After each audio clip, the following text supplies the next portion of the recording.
this one represents Annie Duncan. She was the daughter of the first surgeon in Port Adelaide. And a lot of the inscription that's on this comes from her diaries, so written about 1934, where she's just reminiscing about old times, what Port Adelaide was like back in 1840s, 1850s. And I was just going through her diaries that you just got a real feel for the port.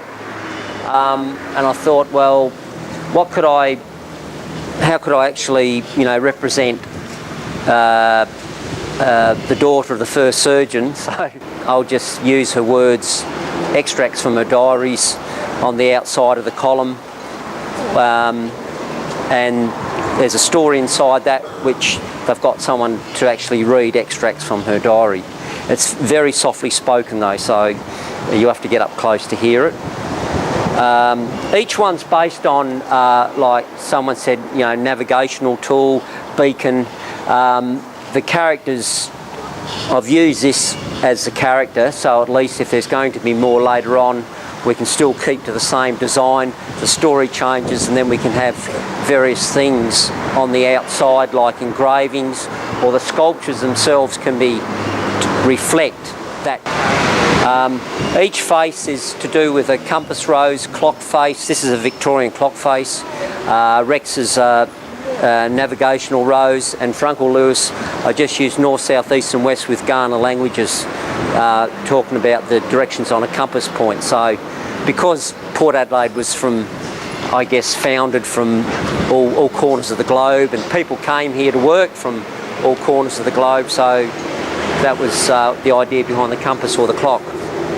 But anyway, I guess I can push this one. And Annie Jane Duncan was born at Port Adelaide in 1858. Her father, Dr. Handyside Duncan, was Port Adelaide's first health officer. After the death of her mother and stepmother, Annie and her sister Mary were brought up and educated by female servants and relatives.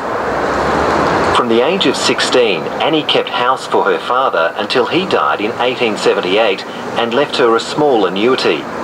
Annie wrote 6 volumes of reminiscences and compiled 3 volumes of scrapbooks in the 1930s, which gave a very personal insight into Port Adelaide at the turn of the century.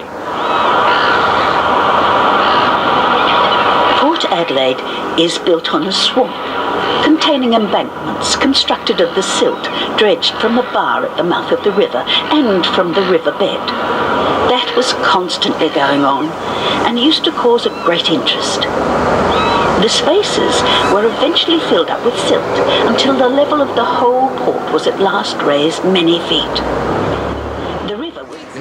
One of the other things I forgot to mention was they actually used to live in this building, the family. Apart from that, the old Commonwealth Bank facade, behind that evidently is bluestone walls of 2-stone house, mansion, and so that's why it's actually placed in on this spot. Wasn't as many trucks in the port then. Oh, awesome cards. Nice and quiet in those days.